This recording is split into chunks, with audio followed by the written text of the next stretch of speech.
Coucou les amis et bienvenue dans ce nouvel épisode de la classe du professeur Dodovos, consacré aujourd'hui à un petit débrief de l'une de mes frappes, ma première frappe mythique en fait, puisqu'actuellement, comme je vous l'ai dit, on est en train de se préparer gentiment à essayer de faire un top 100, donc en stockant un certain nombre d'objets, pour pas avoir à dépenser des milliers et des cents le jour venu, et également on essaie de s'entraîner un petit peu, et il n'y a pas meilleur entraînement bien évidemment que de filmer ses frappes et de les débriefer ensuite. Donc j'ai demandé évidemment à ce que quelqu'un d'autre me les débriefe, parce qu'on n'est pas franchement super objectif sur soi-même.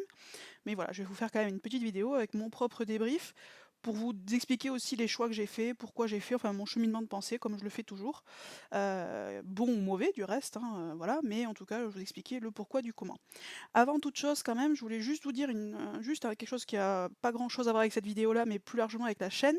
J'ai une difficulté actuellement et même depuis quelques temps avec les commentaires, qui fait que parfois j'ai des notifications de commentaires. Donc j'ai vu par exemple passer des commentaires de Wayams, des commentaires de Boria Bogoris. Sauf qu'en fait, quand je vais dans les commentaires, parce que j'essaye de répondre à tout le monde, enfin globalement, je réponds à tous les commentaires. Alors pas tout de suite, parce que bon, je vais pas vous cacher, YouTube, c'est pas forcément un full-time job pour moi. Donc je réponds pas forcément à la minute, mais j'essaye de mettre au moins un petit mot à tout le monde. Sauf que des fois, j'ai des commentaires comme ça que je vois apparaître dans les notifications, mais après quand j'essaye d'y accéder pour pouvoir y répondre, en fait, ils n'apparaissent plus. Donc je sais pas si c'est un problème de YouTube ou plus vraisemblablement, il faut être quand même réaliste, un problème de moi-même avec YouTube étant un peu une grosse quiche en matière de technologie. Mais voilà, donc n'y voyez pas, en tout cas, offense. Si je ne vous réponds pas, c'est vraisemblablement que je ne vois pas et que je n'arrive pas à voir votre commentaire. Alors je suis allée voir sur les commentaires en attente, les commentaires éventuellement, voir si YouTube n'en avait pas mis de côté ou des choses comme ça. Bon, ça n'apparaît nulle part. Donc je ne sais pas quoi faire de mieux. Mais voilà, en tout cas, si je ne vous réponds pas, sachez que ce n'est pas une mauvaise volonté de ma part, ou c'est pas que je vous boude ou quoi que ce soit, c'est juste que je ne peux pas le faire matériellement parlant, je n'y arrive pas. Cette parenthèse étant close, donc on va partir donc sur l'une de mes frappes mythiques. Donc comme vous voyez, donc c'était un mythique jaune, donc bien évidemment, je suis partie en violet. Je vais vous expliquer donc la composition de mon équipe, pourquoi j'ai choisi qui, etc.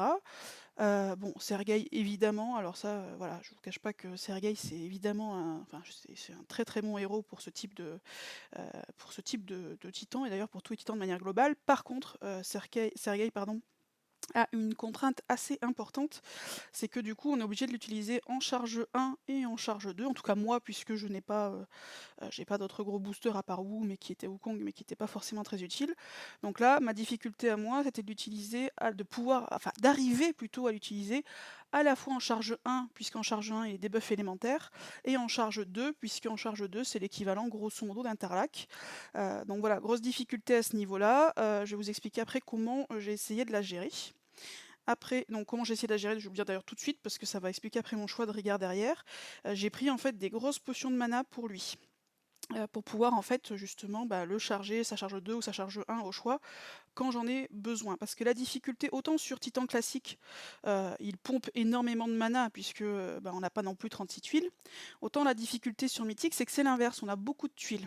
Donc ça peut être pas évident d'arriver à avoir sa charge 1, puisque sa charge 1, au bout de 6 tuiles, on l'a déjà. Donc on peut assez rapidement passer en charge 2 et du coup louper le debuff élémentaire.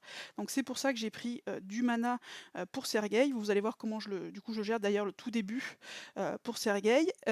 Évidemment, sur les titans mythiques, à mon avis, il y a 3 objets qui, quel que soit le titan, sont quasi obligatoires. Ce sont les tornades, ce sont évidemment les ouragans et les parchemins d'altération. Donc du coup, il ne reste plus qu'un 4e objet. Donc pourquoi d'ailleurs est-ce que ces objets-là sont particulièrement importants? Tout simplement, à mon avis, les ouragans et les tornades servent à 2 choses. La première chose, c'est à charger le mana lorsque vous en avez besoin, puisque le but évidemment c'est que quand les tuiles partent, vous ayez toutes vos CS qui permettent d'augmenter les dégâts de tuiles, donc tout ce qui est debuff classiques, debuff élémentaires, booster d'attaque, etc. Donc que vous ayez ça actif, donc du coup vous avez besoin de mana pour pouvoir charger vos héros, au moins, alors après ça se fait un peu tout seul, mais au moins sur le début et même après. Et aussi, deuxième chose pour lesquelles les tornades et les ouragans sont particulièrement utiles, c'est tout simplement pouvoir faire tourner votre puzzle. Tourner le puzzle, ça vous permet, enfin remuer votre puzzle en fait, ça vous permet quoi? Et ça vous permet tout simplement d'une part de créer des combos et c'est grâce aux combos notamment qu'on fait beaucoup de points, puisque plus il y a de combos, plus les dégâts sont multipliés. Donc par exemple, si vous arrivez à envoyer des tuiles violettes après un combo, je sais pas, 10 ou quelque chose comme ça, bah, vos tuiles vont faire beaucoup, beaucoup, beaucoup plus mal. Donc c'est pour ça que ça sert donc à la fois à faire des combos et également à faire éventuellement des diamants qui vont vous permettre ensuite de faire des combos, à assommer également le titan si par exemple les tuiles sont pas bien placées à un instant T, bah, vous remuez votre puzzle, ça vous permet éventuellement d'assommer le titan. Donc c'est pour ça que c'est particulièrement utile tant pour l'effet mana que pour l'effet puzzle. Et les parchemins d'altération, ça je pense que évidemment tout le monde le sait, en tout cas voilà, forcément vous en avez besoin pour scorer sur Mythique puisque ce sont des objets absolument ultimes. Ça vous permet d'avoir tout simplement de transformer des tuiles qui ne sont pas de la bonne couleur en des tuiles de votre couleur. Attention, parce que ça je l'ai vu plusieurs fois, j'en ai fait également l'expérience 2 fois, plus jamais ça j'espère. Attention, les parchemins d'altération, c'est un objet sur lequel il faut choisir l'un de vos héros comme cible. Pourquoi? Parce que ça va en fait vous donner la couleur. Si par exemple vous jouez en 4-1, et ben, si vous ne choisissez pas un héros de la bonne couleur, vous risquez de vous retrouver avec la couleur de votre 1. Typiquement, moi j'en ai vu certains qui jouaient avec Owu et qui se sont retrouvés avec des tuiles jaunes sur leur board. Donc ça, attention, attention, attention. Quand vous utilisez vos parchemins d'altération, vous cliquez sur l'objet et après vous cliquez sur l'un des héros de la bonne couleur. Donc là en l'espèce, c'est évidemment violet. Bon, moi j'ai pas cette difficulté là dans cette équipe puisque je pars en mono, mais attention à ça si vous partez en 4-1, ça c'est très très important. Donc moi j'ai pris le mana pour pouvoir gérer du coup les 2 charges de Sergueï. Du coup, je n'ai pas pu notamment prendre, puisqu'on a droit qu'à 4 objets, les bannières titans. Ce qui fait que j'avais besoin du coup de, comment il s'appelle? De Rigard costumé pour évidemment son boost d'attaque. La dernière fois où j'avais fait le titan violet, j'avais pas Sergueï à l'époque, et du coup je n'avais pas pris Rigard costumé. Pourquoi? Parce que Rigard costumé, il a pas des dégâts de tuiles exceptionnels. Et du coup, la bannière titan, en fait, donne un boost d'attaque de 50% si je dis pas de bêtises, plus le boost de défense, mais en tout cas un boost d'attaque de 50%. Et Rigard donne un boost d'attaque de 48%. Donc grosso modo, si vous prenez l'un et l'autre, en fait, ça ne sert pas à grand chose. Donc la dernière fois, moi j'avais squeezé Rigard pour prendre quelqu'un avec plus de dégâts de tuiles à sa place, et j'avais utilisé les bannières titan comme booster d'attaque. Bon, là, j'avais besoin d'une case pour prendre du mana pour Sergueï, donc j'ai remis Rigard dans mon équipe. Tiburtus, évidemment, pourquoi? Bah, comme case défense. C'est pas le meilleur, hein, évidemment. Le meilleur, ça va être le chat. Attention aussi sur le chat du Cheshire, je sais pas comment on prononce, peu importe, avec mon magnifique accent anglais, puisque Tiburtus casse la défense de 34%. De mémoire, c'est également le cas de Kunchen. Par contre, le chat, lui, il casse la défense de 44%. Alors attention, la façon dont sa CS est indiquée, ça peut laisser penser à certains que c'est un debuff élémentaire. Le chat, ce n'est pas un debuff élémentaire. Simplement, il ne casse la défense que des ennemis jaunes. Hein. Donc ça veut dire quoi? Bah, sur le titan, vu qu'il est jaune, ça ne pose aucune difficulté. Mais ça veut dire par exemple que si vous l'utilisez en raid contre une équipe arc-en-ciel, seul le héros jaune va avoir sa défense cassée. Mais par contre, ça reste un debuff classique. Donc ça veut dire que vous pouvez le cumuler avec un debuff élémentaire, type évidemment Sergueï ou type panthère. Donc attention à ça, vous pouvez cumuler le chat, et le chat c'est vraiment un excellent debuff. Autre debuff, je crois, mais je ne l'ai pas non plus, qui donne moins 44% de défense, il me semble que c'est Maëv, ou je ne sais plus comment elle se prononce, une petite violette 3 étoiles d'un des events, encore une fois je suis bien imprécise, je suis désolée, je ne l'ai pas sous la main, qui il me semble donne également moins 44%, donc très intéressant à utiliser, n'hésitez pas, par exemple moi je l'ai pas, mais ça peut, n'hésitez pas sur les mythiques, moi j'utilise régulièrement également des 3 étoiles. Sur le précédent, moi j'avais utilisé une Mélia qui pourtant n'avait aucun emblème, et ça n'avait pas trop mal marché. N'hésitez pas également à utiliser des 3 étoiles. Dans mon équipe bleue, j'utilise Nordri évidemment, enfin bref. Sur les mythiques, personnellement, moi j'utilise souvent des 3 étoiles, également sur Titan rare. Classique, j'ai un peu plus de mal parce que ça demande des objets pour les protéger et je trouve que ça coûte un peu cher au quotidien. Mais sur les rares et sur les mythiques, faut pas hésiter en tout cas à utiliser des 3 étoiles. Donc là, vous avez Maëv qui éventuellement casse la défense, il me semble, de plus que Tiburtus et plus que Kunchen. Donc intéressante à utiliser. Après, donc j'ai utilisé Domitia. Pourquoi? Parce que c'est tout simplement mon héros qui a les plus grosses stats d'attaque. Donc voilà, tout simplement. Elle me sert pour les stats d'attaque. Étant précisé que je n'ai pas évidemment Karnov, qui est le violet qui booste les tuiles. et que je n'ai aucun violet qui booste en fait les dégâts critiques. Donc ça c'est 2 types de héros aussi qui sont extrêmement utiles. C'est les héros qui boostent les tuiles ou les héros qui boostent les coups critiques, ça c'est très très pratique sur Titan, mais j'en ai pas. Donc du coup, dans ces cas-là, qu'est-ce qu'on fait? On complète avec les héros avec les plus grosses stats d'attaque, donc moi j'ai mis Domitia. Après j'ai mis Alfric pour une autre raison pour le coup, j'ai hésité entre mettre Alfric et Assassin. J'ai choisi pourquoi? Parce que Assassin en fait a 100 d'attaque de plus que mon Alfric, il me semble à peu près de mémoire. Alors Alfric maintenant a une meilleure attaque qu'avant puisque je l'ai limite breaké. Donc du coup Assassin m'aurait permis de faire plus de dégâts concrètement. J'ai mis quand même Alfric pourquoi? Pour contrôler en fait la CS du Titan. Puisque le Titan en fait était résistant aux effets qui bloquent le mana ou qui volent le mana. Par contre, les CS type Mickey, type Alfric, c'est des CS qui marchent sur lui. Pourquoi est-ce que je l'ai utilisé? C'est pas forcément nécessaire. Vous pouvez déjà le contrer, vous pouvez le contrer, bah non, du coup, vous pouvez pas le contrer celui-ci avec des arrêts du temps. Mais si vous gérez bien votre puzzle, il suffit de vider en fait vos tuiles ou d'assommer tout le temps le titan, ou de vider vos tuiles violettes avant qu'il fasse sa CS. J'ai hésité pour 2 raisons. J'ai hésité d'une part parce que je craignais un petit peu le côté debuff d'Assassin avec du coup la CS du titan qui tape sur tout le monde. Mais ça à la limite c'était plus anecdotique, c'est pas vraiment ça qui m'a décidé parce que on a suffisamment de mana, on peut relancer du soin, en plus j'ai Rigard pour le coup qui soigne dans mon équipe, ce qui n'est pas forcément le cas. Je prends pas forcément de soigneurs sur les mythiques, mais là j'avais Rigard, donc c'est pas ça qui m'inquiétait le plus.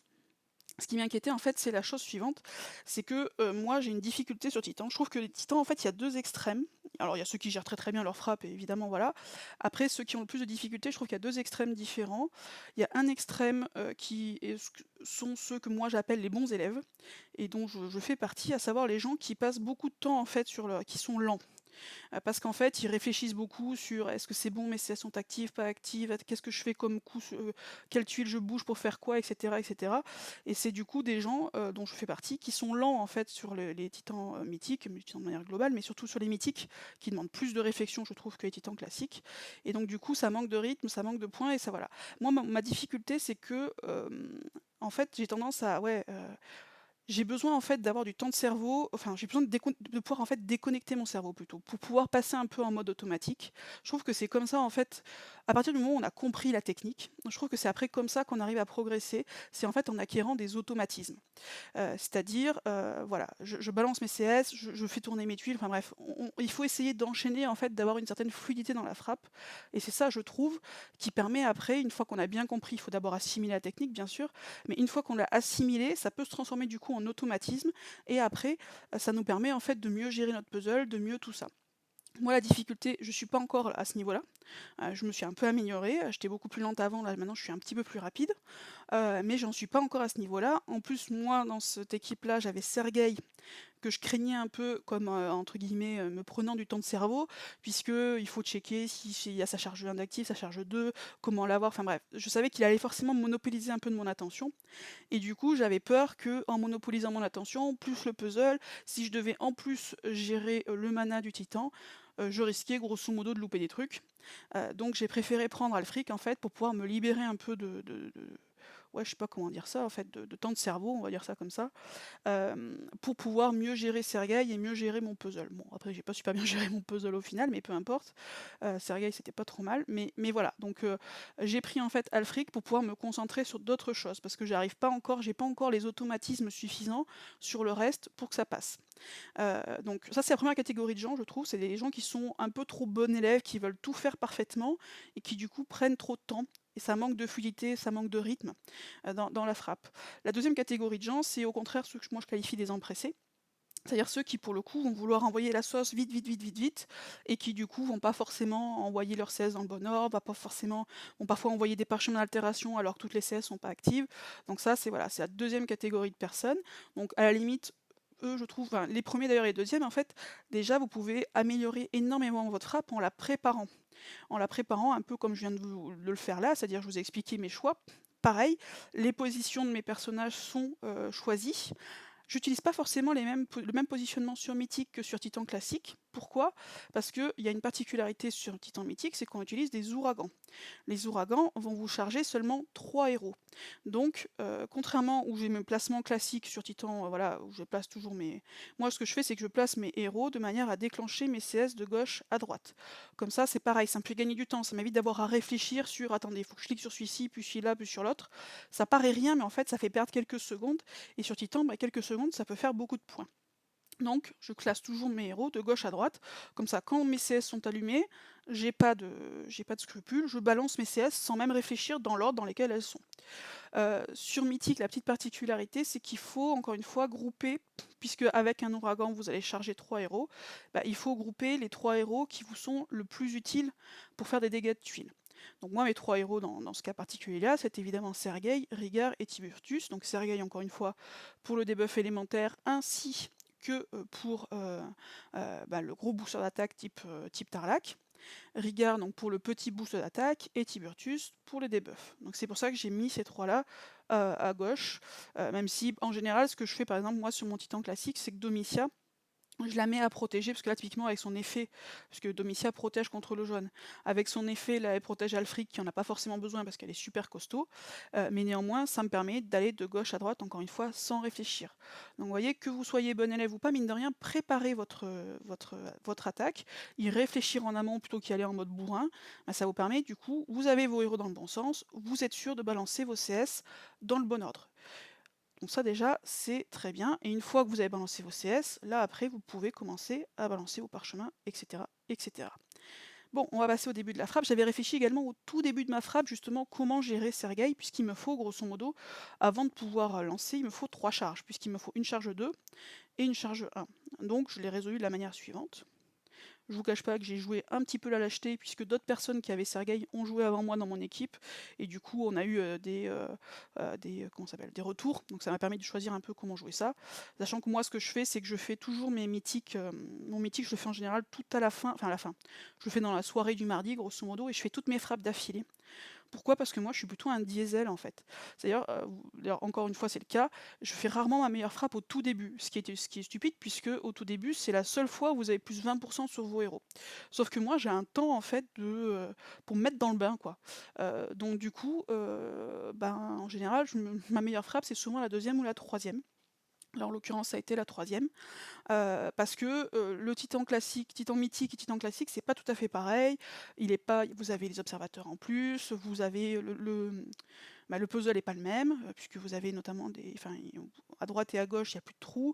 Enfin bref, il y a des particularités, puis il y a un rythme particulier à avoir. Vous utilisez des gros objets alors que vous n'utilisez pas sur Titan classique. Tout ça fait que moi j'ai en fait un temps pour me mettre dans le truc, et du coup, ce qui fait que mes premières frappes en général sont pas forcément les meilleures. C'est comme ça, c'est un peu stupide, mais c'est comme ça. Donc voilà, donc du coup j'essaye entre guillemets de prévoir un petit peu à l'avance au maximum pour essayer d'optimiser un peu mes frappes, même si c'est pas forcément toujours le cas. Allez, on est parti. Enfin si ça part. Ouais, c'est bon. Donc là ce que je fais au tout début, je veux lancer. Voilà, donc hop, comme vous pouvez voir, ce que j'ai fait au tout début, en fait, c'est que je veux pouvoir lancer ma charge 2 immédiatement de Sergei. Donc j'ai mis 2 grosses popos de mana direct sur Sergei et je balance sa charge 2. Comme ça, après, hop, j'ai balancé directement un ouragan sur Rigard, qui me permet de déclencher à la fois la charge 1 de Sergei, là évidemment la CS de Rigard et la CS de Tiburtus. Donc ça veut dire que là, grosso modo, en quelques secondes, j'ai mes 3 CS qui sont actifs sur Titan et du coup je peux balancer mes parchemins d'altération directement. Bon, sauf que là vous voyez, donc là je balance mes CS, hop. Bon, et là vous voyez le Titan. Pourquoi il y a un Titan? Parce que tout simplement, là j'ai déjà mis un parchemin en réalité, sauf que comme une grosse débile que je suis, j'ai pas cliqué bien ou que j'ai cliqué à côté ou je ne sais pas. Donc là, dans ma tête en fait, à ce moment, à cet instant T, je suis en train de me dire, elles sont où mes tuiles violettes? Pourquoi elles apparaissent pas? Avant de me rendre compte qu'en fait, des parchemins, j'en ai encore 5, donc ça veut dire qu'en fait mon parchemin, j'ai dû foirer, je l'ai mal cliqué, encore une fois, j'ai pas dû bien appuyer. Donc je relance après. Donc là voilà, je lance. Bon, pas de bol, ça se lance un petit peu là où je voulais pas. Vous voyez là j'ai une charge 1, donc je la relance parce que ce qu'il faut savoir aussi sur Sergei, c'est que sa charge 1 est beaucoup plus courte. De mémoire, je crois que sa charge 1 dure 3 tours et peut-être sa charge 2 5. En tout cas, sa charge 1 est beaucoup plus courte que sa charge 2. Donc ça aussi c'est une petite difficulté. Donc là j'hésite pas, dès que j'ai sa charge 1, je la balance parce que je sais que ça va me durer un petit peu plus longtemps. Là, vous voyez, après, j'ai rien d'évident, donc immédiatement, ce que je fais, c'est que quand j'ai rien d'évident comme ça, que j'ai pas de diamant qui apparaît, j'ai rien dans le point faible ou autre, j'hésite pas en fait à faire tourner mon puzzle. Encore une fois, pour essayer de déclencher des combos, pour essayer de faire remonter des tuiles, etc., etc. Donc du coup, bon, bah là, je charge. Pareil, je réfléchis pas, je balance mes CS. Bon, là, ça commence, du coup, je remets un parchemin d'altération puisque je n'ai rien qui est monté. Là, pareil, je joue mes CS, je réfléchis pas vraiment. Là, j'ai rien dans le point faible d'intéressant, donc je balance pas encore mon petit diamant. J'essaye d'envoyer, encore une fois, là j'ai mis un ouragan pour essayer de créer un petit peu de combo, mais j'ai pas grand chose là. C'est vrai que ça n'a pas beaucoup comploté sur celui-là. Du coup, je remets un parchemin. Vous voyez, c'est ce type de combo là, sauf que là, j'ai rien eu dans la bonne couleur. Et c'est comme ça en fait que vous pouvez faire un max de points. Donc voilà, c'est vrai que là, voilà, j'ai pas eu énormément de combos, j'ai l'impression. Donc là, je réfléchis parce que je sais pas trop bien quoi faire. Comme il est assommé, je peux me permettre de taper un petit peu à côté, hop, voilà. Et du coup, il perd son mana grâce à l'effet d'Alfric. Toujours rien, donc voilà. Donc là, vous voyez, j'essaye vraiment d'arriver. Et là, vous voyez, c'est là où je vais faire une bêtise. Hop, je vais m'arrêter tout de suite. Là, si vous voyez, j'ai en fait un diamant jaune là que je peux faire, que je n'ai pas vu. C'est pour ça que je vous dis que moi j'arrive pas en fait, il faut que je suis obligée de me déconnecter pour essayer d'acquérir un peu de vitesse. Et du coup en me déconnectant, je me déconnecte un peu trop et je rate des choses parfois importantes. Donc là typiquement j'aurais dû en fait faire un diamant jaune. Pourquoi faire un diamant qui soit pas de la bonne couleur? Parce qu'après ça vous permet en fait pareil, d'envoyer beaucoup de tuiles, donc de faire remonter des tuiles, de faire des combos, etc. etc. Sauf que je ne le vois pas, donc du coup je balance un ouragan. Mais après, ce qui est bien, c'est que j'ai pas trop mal géré, je trouve, les CS de Sergueï, parce que j'ai toujours eu ce qu'il fallait. Donc là, pareil, je balance, mais il n'y a rien qui se fait. Donc j'essaye en fait de balancer une tornade pour essayer de faire notamment un diamant violet.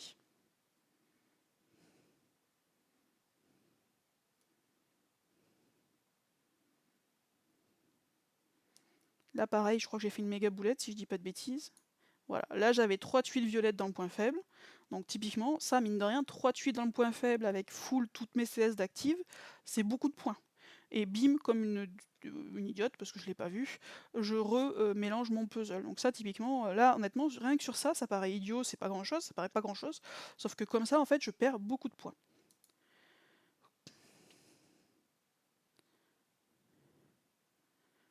Bon, heureusement, je fais pas 2 fois la même erreur, donc là, évidemment, j'ai 3 trucs, donc je les mets quand même dans le point faible.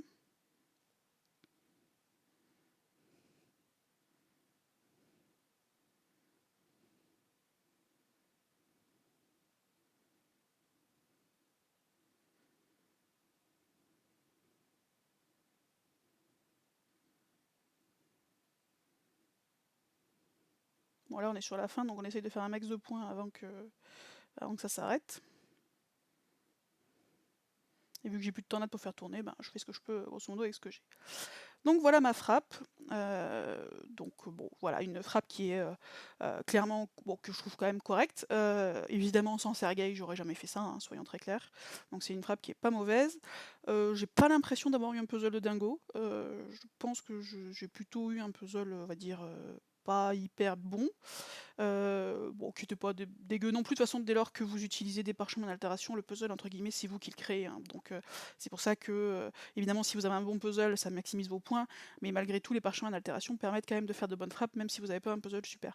J'ai pas, en le voyant comme ça, j'ai fait des erreurs de puzzle. Vous voyez, j'ai raté un diamant jaune et surtout j'ai raté 3 tuiles violettes dans le point faible et probablement que j'en ai encore raté d'autres trucs.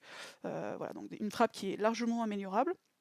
Une frappe qui reste à peu près correcte, mais vous voyez, encore une fois, ça manque, je trouve, encore d'un peu de fluidité. Il y a des moments où j'ai des moments de réflexion, en fait, où je suis un peu en train de me dire: «Oh là, qu'est-ce que je dois faire?» Et c'est bête, mais vous perdez 2, 3, 4 secondes. C'est pas grand-chose, mais forcément, ben, ça fait des points au moins. Puis le fait d'essayer de déconnecter, de rater du coup des éléments importants sur le puzzle. Mais voilà, donc c'est quand même une frappe qui est correcte. Comme quoi on peut aussi faire des frappes sans forcément avoir du top héros, hein. Encore une fois, j'ai utilisé mine de rien 3-4 étoiles. Une Domitia saison 1 sans costume, donc voilà, du saison 1. Et Alfric, ça par contre évidemment, ça c'est un bon héros, mais qui peut être très bien remplacé par exemple. Alors vous n'aurez pas l'effet évidemment sur la CS du Titan, mais vous pouvez la remplacer par une Sartana tout simplement qui a des bons dégâts de tuiles si vous l'avez emblémé, ou par même, je sais pas, une Améona par exemple, pourquoi pas un 4 étoiles, qui si vous l'emblémez, elle peut avoir de très bons dégâts d'attaque. Donc bref, vous pouvez encore une fois pas besoin d'avoir forcément que du 5 étoiles, que du top héros pour arriver à faire des frappes correctes. Bien évidemment, on peut faire beaucoup, beaucoup mieux que 600 000 comme j'ai fait moi, hein. On peut faire vraiment bien mieux que ça, mais on peut y arriver. Et du coup, si vous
Hop, je vous mets ça. Je voulais vous parler d'une chose aussi très importante, c'est les troupes. Donc la préparation, c'est quoi? C'est déjà, un, choisir les bons héros. Deux, les placer correctement l'ordre de vos CS et également tenir compte des ouragans. Voilà, c'est deux choses très importantes. Et la troisième chose, évidemment, c'est également les troupes. Alors bien évidemment, meilleures sont vos troupes aussi, plus vous faites de dégâts. Donc ça, avoir des troupes fort montées, bah, c'est très très très pratique du coup pour faire des dégâts. Donc moi, ce que j'ai fait, mes troupes, j'ai mis quoi? J'ai mis ma troupe ninja qui a la meilleure attaque, je l'ai mise à Domitia puisque bah, c'est elle qui a les plus gros dégâts, les stats d'attaque. Après, c'est Tiburtius qui avait les meilleurs stats d'attaque pour moi, donc je lui ai mis ma grosse mana, puisque, encore une fois, sur Titan Mythique, vous vous en fichez de gagner des tuiles sur les CS. Vous voyez, c'est pas comme ça, bien évidemment pas ce positionnement-là que j'ai lorsque je joue en GDA, au niveau des je vais y arriver, des troupes. Néanmoins, là, ce que vous cherchez, c'est pas à gagner des tuiles pour pouvoir déclencher vos CS plus rapidement.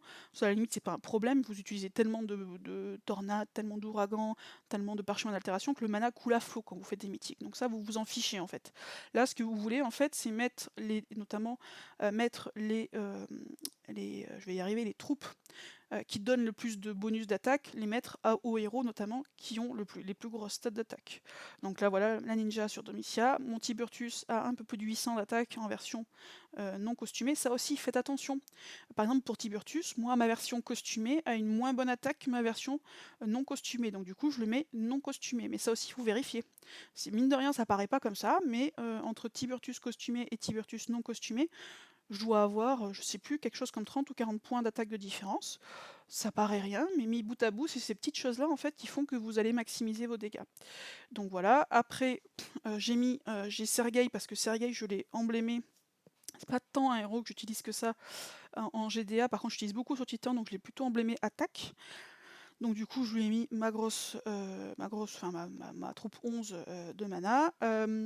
Après, Rigueur a pas de super stat d'attaque, donc je lui ai mis ma petite troupe 3 étoiles puisque je n'ai pas suffisamment de troupes 4 étoiles en violet. Et après, donc j'ai mis ma grosse troupe défense et critique à Alfric, qui du coup a pas forcément non plus les meilleurs stats d'attaque. Donc voilà, encore une fois, une bonne préparation, mine de rien, ça va vous permettre d'une part d'améliorer vos frappes, et au-delà de ça, bah, ça va vous permettre de faire gagner du temps et aussi de gagner en maniement de puzzle, etc. etc. Encore une fois, moi j'ai un peu des difficultés là-dessus, et comme je sais que mes héros sont bien placés, etc., etc., après je gagne en fait du temps de cerveau pour ma frappe. J'ai pas besoin de réfléchir. Si vous avez bien préparé votre frappe, vous ne réfléchissez même pas à est-ce que vous lancez ou pas vos CS. Est-ce que vous gardez vos CS, vous les gardez pas. Sur Mythique, encore une fois, le mana coule à flot.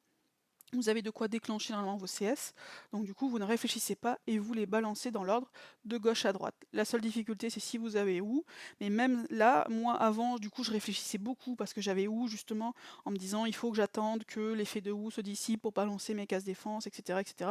comme on fait sur Titan classique. Sauf que je me suis rendu compte qu'en fait, en faisant ça, du coup, j'étais encore plus lente et ça me monopolisait trop. Et finalement, alors là maintenant, j'ai Sergei, donc c'est encore différent, mais j'ai fini par lâcher l'affaire en fait et utiliser ou enfin et faire pareil même avec ou en me disant que de toute façon, certes, je vais peut-être rater mes CS vont rater en partie, mais que comme elles vont se réactiver très très souvent sur le tas, ça va passer. Donc même avec ou, honnêtement, moi je préfère balancer mes CS dès qu'elles arrivent en mettant ou à la fin, bien évidemment. Mais voilà, je trouve que ça fait gagner en temps et vous avez suffisamment de mana, encore une fois, pour lancer très très très souvent vos CS. Donc faut pas vous arrêter à ça, faut pas garder vos CS pour plus tard. À la limite, peut-être la seule exception, c'est avec des héros comme Karnov ou comme Jot ou comme Ratatosker, voilà, ces héros-là qui boostent les tuiles où là c'est vrai que par définition leurs CS sont utiles lorsqu'il y a beaucoup de tuiles sur le plateau ou plus de tuiles sur le plateau, ou éventuellement après la CS du titan pour renverser son effet pardon, puisque le titan, tous les titans mythiques ont pour effet en fait de débuffer l'attaque des tuiles qui sont contraires à leur couleur. Donc ce sont à la limite les seuls héros dont on peut retenir de temps en temps les CS pour pouvoir les utiliser soit juste après la CS du titan si jamais vous ne pouvez pas l'arrêter, soit éventuellement quand il y a pas mal de tuiles sur le plateau. D'ailleurs c'est la difficulté parce que des fois on attend qui est des tuiles, et en fait, par exemple, on charge avec une tornade, et en fait, ça fait partir les tuiles avant qu'on ait eu le temps de lancer Jot ou autre. Donc ça, c'est un petit peu la difficulté, mais à la limite, je trouve que c'est les seuls héros dont on peut retenir un peu la CS, sinon les autres, faut pas hésiter à y aller. De toute façon, vous pourrez les charger avec les tornades des ouragans, avec les tuiles, etc. etc. Donc, faut pas hésiter à lancer. Je trouve que en fait, on arrive vraiment à avoir de bons dégâts lorsqu'encore une fois, on gagne en fluidité, on gagne en vitesse, voilà, quand on voit pas qu'il y a des temps morts en fait sur la frappe. Moi j'en ai encore dans mes frappes. Mais qu'en même temps, les automatismes sont là. En fait, c'est un peu comme quand on conduit une voiture, tout simplement. Quand on conduit une voiture, au début, ben, on galère, voilà, quand on doit passer une vitesse, on réfléchit, le point de patinage, le machin, le truc, donc tout ça prend beaucoup de temps de cerveau. Et puis après, quand on acquiert les automatismes, on réfléchit plus du tout à tout ça. Et par exemple, on peut du coup beaucoup plus se focaliser sur son environnement. Là, c'est un peu la même chose. Une fois qu'on a acquis les automatismes et ça, vous pouvez notamment les acquérir et les faciliter par la préparation de votre frappe, ben après, vous pouvez davantage vous concentrer en fait sur la gestion de votre puzzle. Et vous gagnerez comme ça en vitesse, en fluidité, et c'est comme ça, je pense qu'on améliore grandement ses frappes. Voilà, bah écoutez, j'espère que ça vous aura été utile, et sur ce, je vous souhaite une bonne journée. Ciao les amis!